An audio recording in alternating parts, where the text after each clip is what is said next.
Muy buenos días a todos. Bienvenidos a los que nos ven a través del video, a través de las redes sociales. Antes de continuar, vamos a hacer una pequeña oración, así que Espíritu Santo, en este día te agradezco por permitirme estar aquí sirviéndote. Te agradezco porque la iglesia esté sirviéndote. Te agradezco porque nuestra alabanza es también nuestro testimonio de lo que tú has hecho en cada uno de nosotros. Gracias, Espíritu Santo. Permíteme predicar tu palabra con fidelidad, con mansedumbre, y ayuda a que yo y también el pueblo que escucha esta palabra, Señor, sea transformado por ti. Gracias, Espíritu Santo, en el nombre de Jesús. Amén y amén. Iglesia, resulta que en el año 2010, ¿en cuál año? En el año 2010, un grupo de expertos o de científicos de nacionalidad china y turca localizó bajo la nieve una estructura de madera antigua en el monte Ararat. Y afirman que esta estructura de madera antigua bajo la nieve fue construida aproximadamente 2800 años antes de Cristo, es decir, la época en la que se presume que el arca de Noé navegó. Esto lo encontramos nosotros en BBC Noticias. También nosotros vamos a encontrar que, según portales israelíes, la última ubicación conocida del arca de la alianza o el arca del pacto fue en el lugar santísimo del primer templo. ¿En cuál templo? ¿En cuál?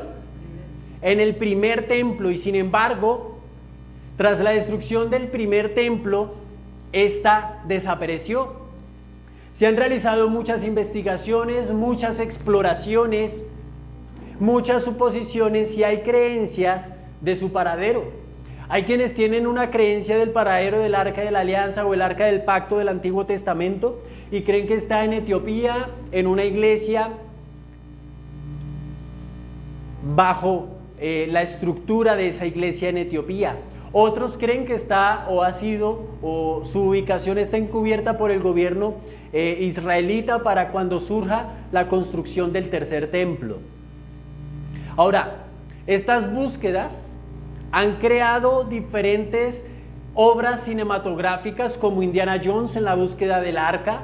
¿Alguien se la ha visto? Es una película muy viejita pero muy buena.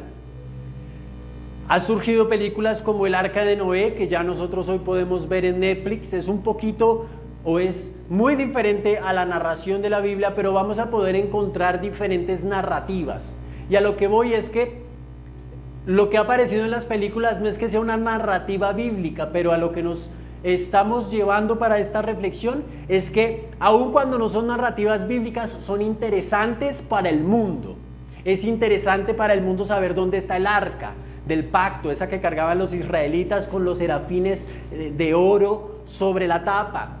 Es curioso para el mundo saber en dónde está el arca de Noé, ¿verdad? Es curioso, es necesario saberlo, hay una necesidad de esto, hay una búsqueda incesante de estos misterios y de estas reliquias para poder escribir aún más la historia de la humanidad.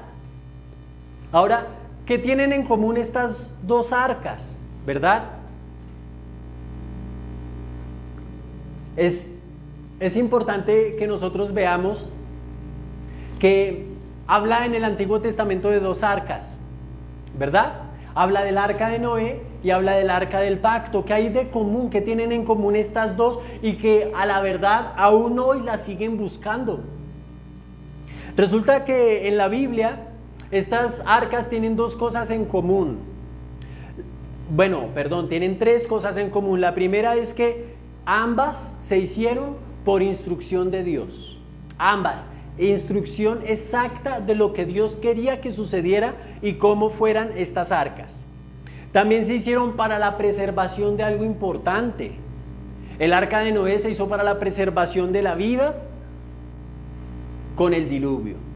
El arca de la alianza o el arca del pacto se hizo para la preservación de las tablas de Moisés, de la vara de Aarón y del maná que caía del cielo cuando estuvieron los 40 años en el desierto. Entonces nos vamos a dar cuenta que también fueron construidas para preservar la vida. Y por último también fueron construidas para hacer señal de un pacto. El arca de Noé fue construida para ser señal del pacto de que Dios hizo con Noé, de que iba a salvar a su familia por cuanto habían hallado gracia en él, en Dios. El arca del pacto fue construida, como lo dice su nombre, para mantener y recordar el pacto que Dios había hecho con el hombre, de estar acompañándolos, de pelear sus batallas y de mantenerlos como el pueblo escogido hasta el regreso o hasta la venida del Mesías, que es nuestro Señor Jesús. Eso lo vamos a poder encontrar nosotros en Génesis capítulo 6 y en Éxodo 37. Ahora, resulta que en Romanos capítulo 8, versículo 15 dice: pues no habéis recibido el espíritu de esclavitud para estar otra vez en temor, sino que habéis recibido el espíritu de adopción, por el cual clamamos, Abba, Padre. ¿Por el cual clamamos qué? Abba, Padre. Abba, Padre. El mismo Pablo que le escribió esto parecido a la iglesia en Galacia, le está diciendo esto también a la iglesia en Roma. Y nos vamos a dar cuenta que la necesidad del apóstol Pablo era una necesidad que no solamente estaba contextualizada en la iglesia de Galacia, sino que él tenía esta necesidad para todas las demás iglesias a las que él les estaba enseñando. Él tenía una necesidad de que viéramos que había un espíritu dentro de nosotros, pero no cualquier espíritu, sino que estaba el Espíritu Santo dentro de cada uno de nosotros. Ese mismo Pablo que le decía a la iglesia de Galacia que ya no son esclavos, profundiza también aquí en Romanos capítulo 8, versículo 15, la enseñanza de la paternidad de Dios. Esa enseñanza que nosotros a veces rechazamos, esa enseñanza que nosotros en medio de nuestras heridas que tenemos hacia nuestros padres, rechazamos y se nos es difícil comprender la paternidad de Dios, porque no hemos visto una paternidad efectiva en nuestros padres terrenales. Por eso se nos dificulta tanto ver a Dios como Padre. ¿Culpa de nuestros papás? No, culpa de nosotros, porque no encaminamos nuestra vida hacia poder comprender y ver la paternidad de Dios. Cuando nosotros empezamos a ver la paternidad de Dios, vamos a poder encontrar la paternidad de los papás que nosotros tenemos aquí en la tierra. Y vamos a poder comprender que ellos, en medio de sus errores y pecados, como nosotros igual, han hecho lo mejor que pudieron. Y asimismo en el cielo tenemos a un Padre que no hizo lo mejor que pudo, sino que lo hizo todo. Dio su vida en rescate de nosotros para adoptarnos como sus hijos. Entonces, en esta profundización que el apóstol Pablo hace acerca de la enseñanza de la paternidad de Dios, es decir, que para Pablo no solamente era para la iglesia de Galacia, sino para la iglesia de Roma, y si era para la iglesia de Roma, era también para la iglesia de Filipos, y también para la iglesia de Bogotá, y también para la iglesia en Colombia y en todo el mundo. Era esa necesidad que él tenía de transmitir, por necesidad del Espíritu Santo, una enseñanza para que pudiéramos ver a Dios como nuestro Padre. Entonces, en este texto de Romanos, y con la ilustración que acabamos de ver del arca, o de las arcas, de la búsqueda incesante de estas dos importantes y grandes reliquias de la historia de la humanidad, este versículo, Romanos 8:15, nos va a enseñar tres verdades que esperamos que sean de edificación para cada uno de nuestros corazones, tres verdades que debemos asumir como verdad, que debemos creer como verdad y que debemos ver que esto es lo que va a cambiar nuestra vida. Les voy a volver a leer Romanos 8:15. Dice: pues no habéis recibido espíritu de esclavitud para estar otra vez en temor, sino que habéis recibido el espíritu de adopción, por el cual clamamos, Abba, Padre. El contexto de este versículo tiene tres cosas. La primera, nos está hablando el capítulo 8 de la vida en el Espíritu. ¿De qué nos está hablando el capítulo 8? La vida en el Espíritu, vivir en el Espíritu. ¿Qué es vivir en el Espíritu? Vivir en obediencia al Espíritu. También nos habla de una gloria futura que el Espíritu nos va a dar. Y también el capítulo 8 nos habla de que el pueblo de Dios es más que vencedor. El pueblo de Dios es más que vencedor. Y si nosotros nos tomamos un poco o un tiempo en el transcurso de esta semana, ¿por qué no el día de hoy a leer todo el capítulo 8 de Romanos? Vamos a poder encontrar que espíritu es una de las palabras más dichas en este capítulo. Aparece 22 veces en el capítulo 8 de Romanos.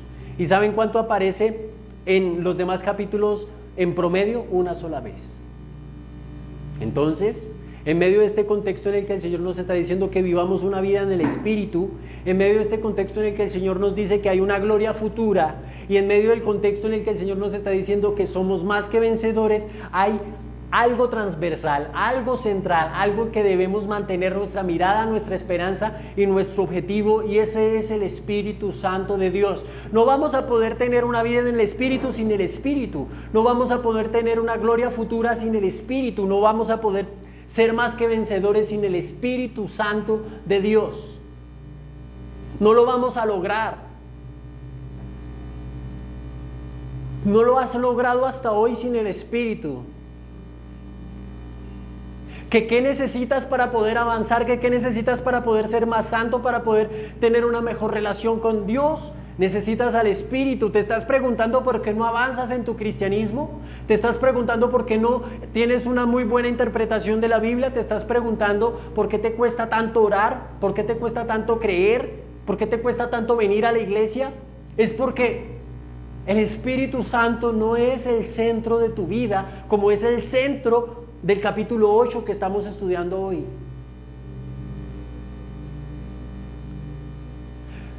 Por eso es necesario que nosotros escuchemos muy atentamente estas tres cosas que el Señor nos va a decir.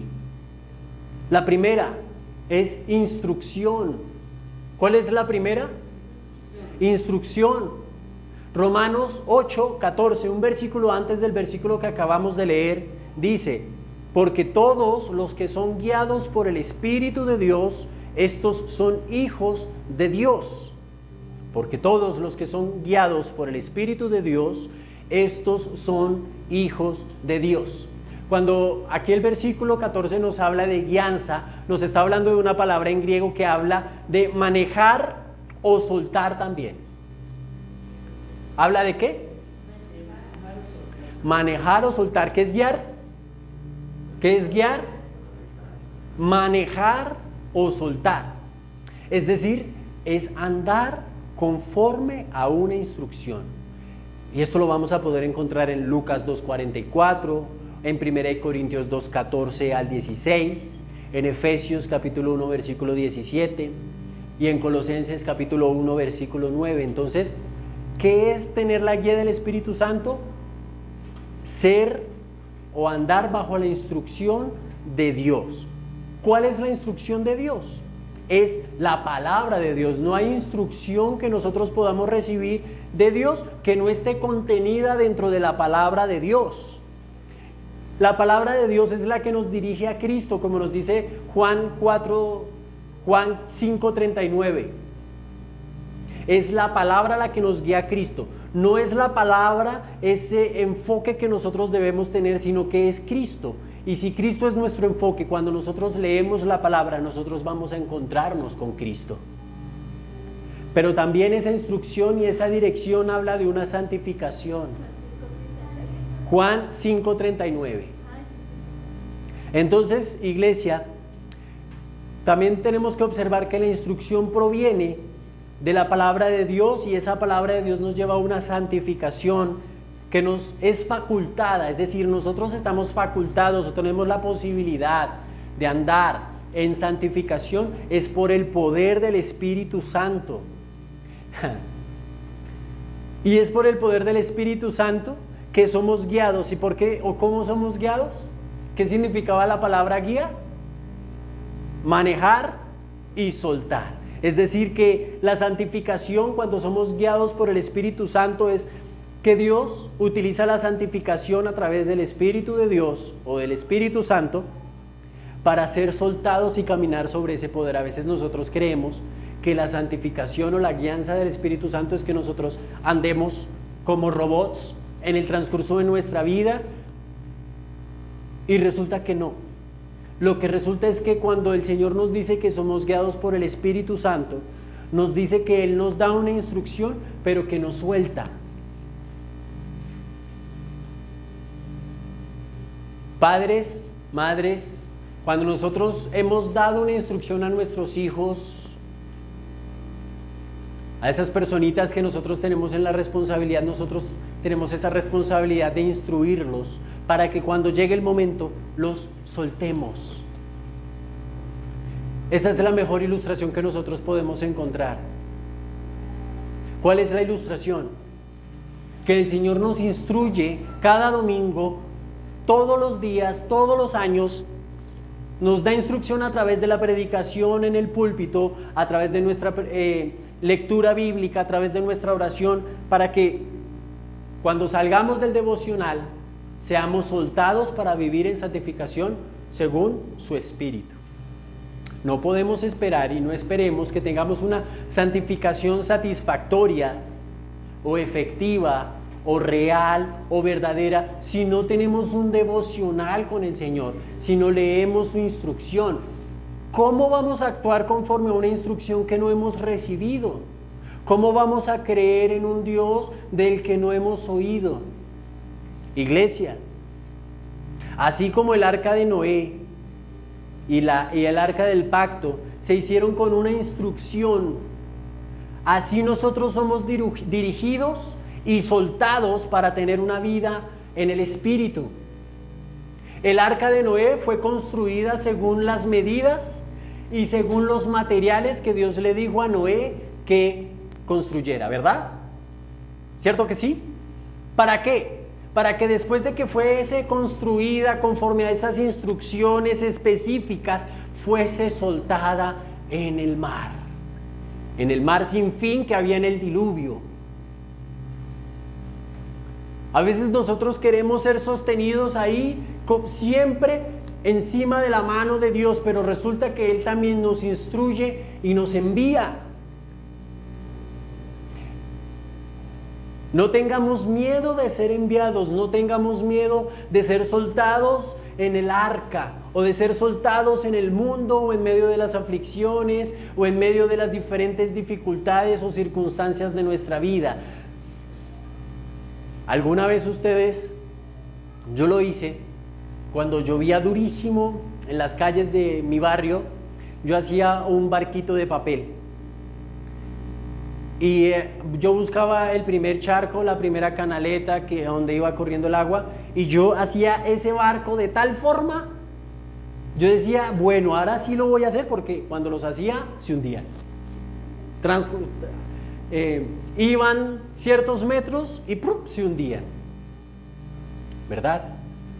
Y yo hacía ese barco de la forma que yo mejor creía que ese barquito podría funcionar, le ponía hasta colbón ya para poder volverlo resistente al agua, y funcionaba. Resulta que mis barcos, todos y cada uno, se hundieron, se deshicieron y desaparecieron.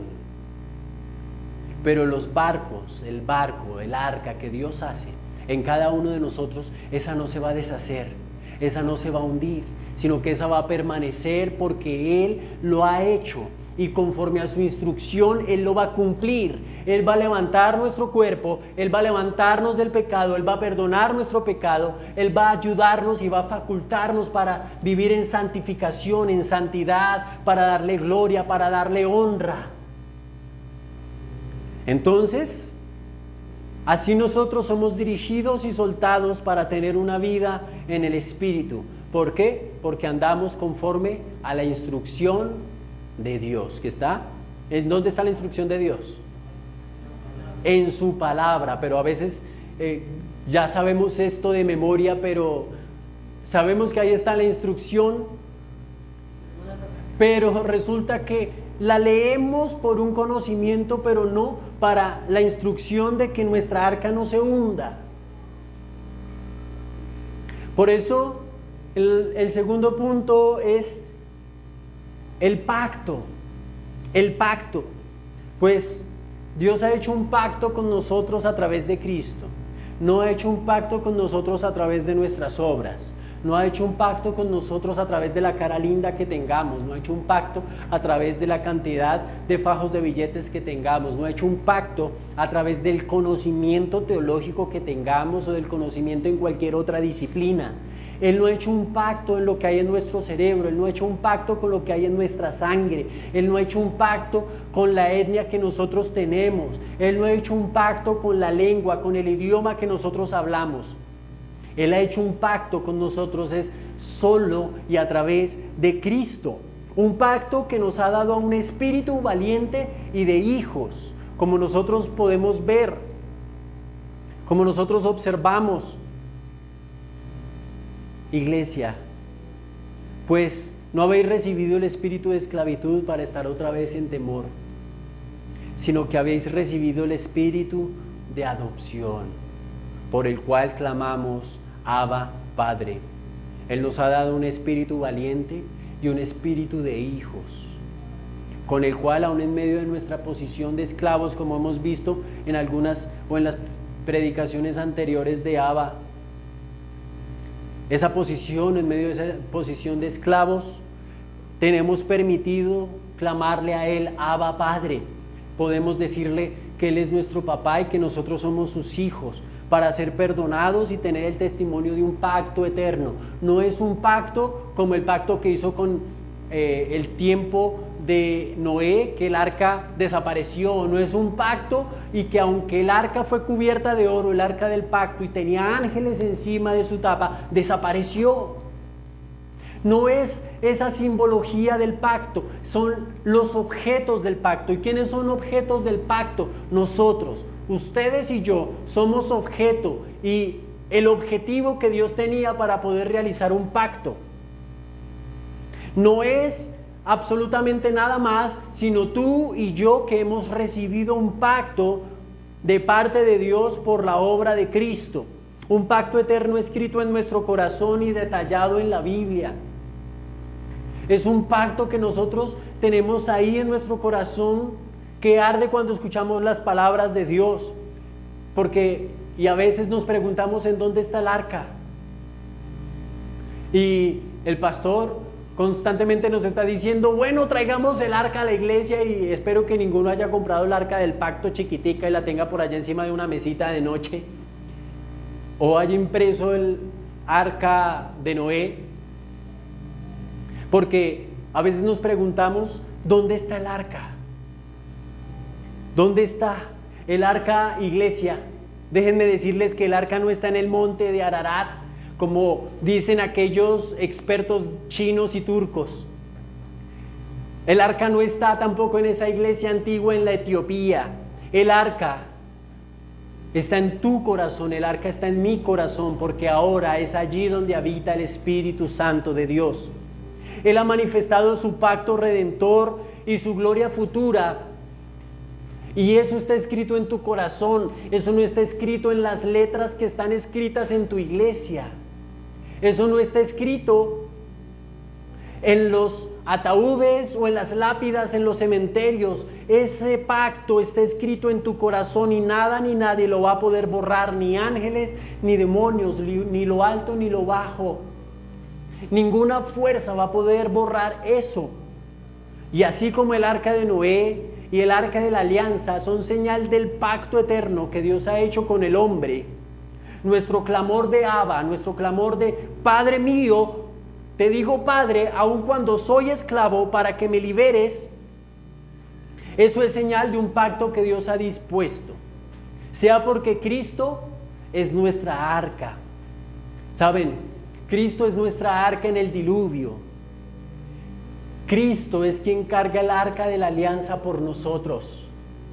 En el Antiguo Testamento, Los sacerdotes eran los que cargaban el arca y tenían que cargarla entre varios. Jesús, el sumo sacerdote, está cargando el arca por ti y por mí. Nos está sosteniendo en su mano para poder soltarnos cuando tenemos que ir a dar testimonio de su poder, de su gracia y de su amor. Cristo carga el arca de la alianza por nosotros, así como carga cada partícula, cada átomo del universo.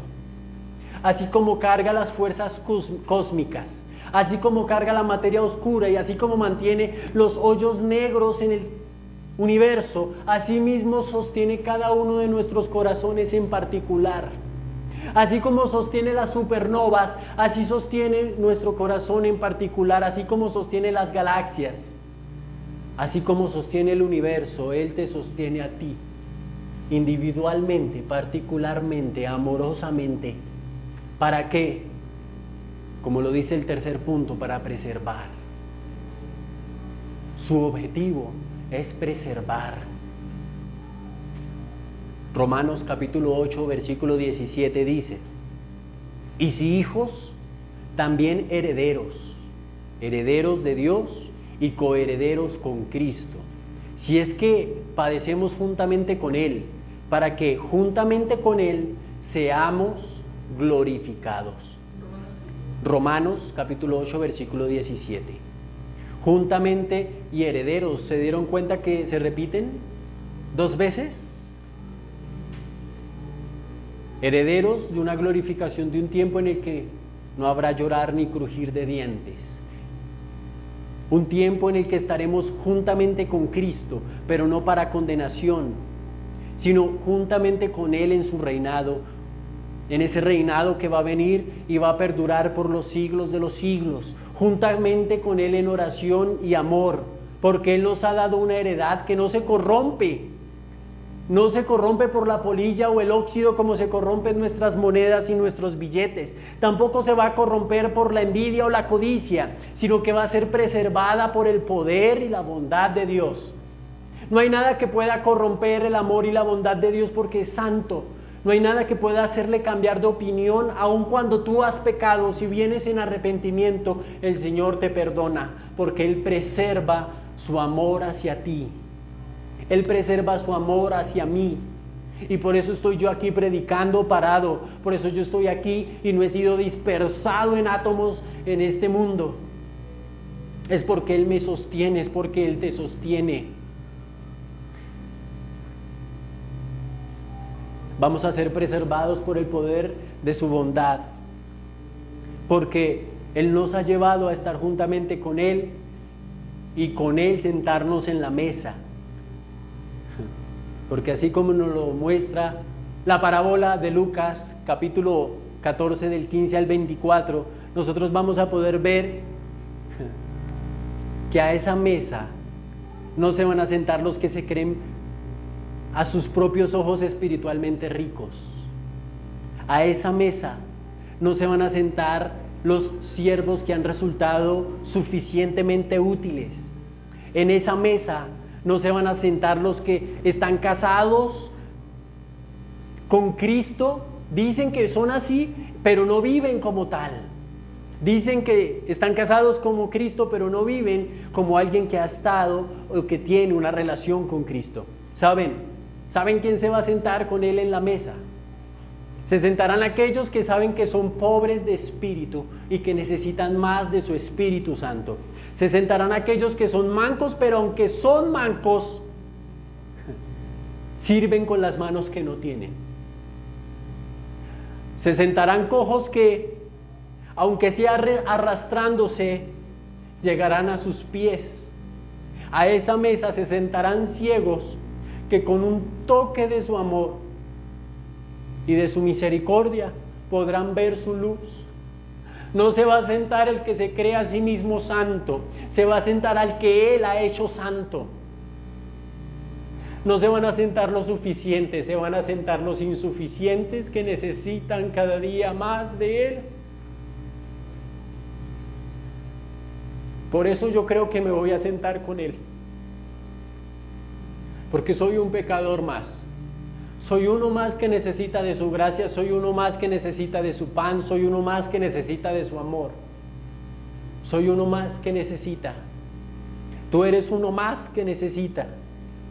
Por eso estamos buscando el arca en los montes, dentro de las montañas, en antiguas capillas o roídas catatumbas, pero no la estamos buscando en los montes de nuestros pensamientos o dentro de las montañas de nuestras aflicciones o en nuestras creencias o tal vez en el último suspiro de nuestra muerte.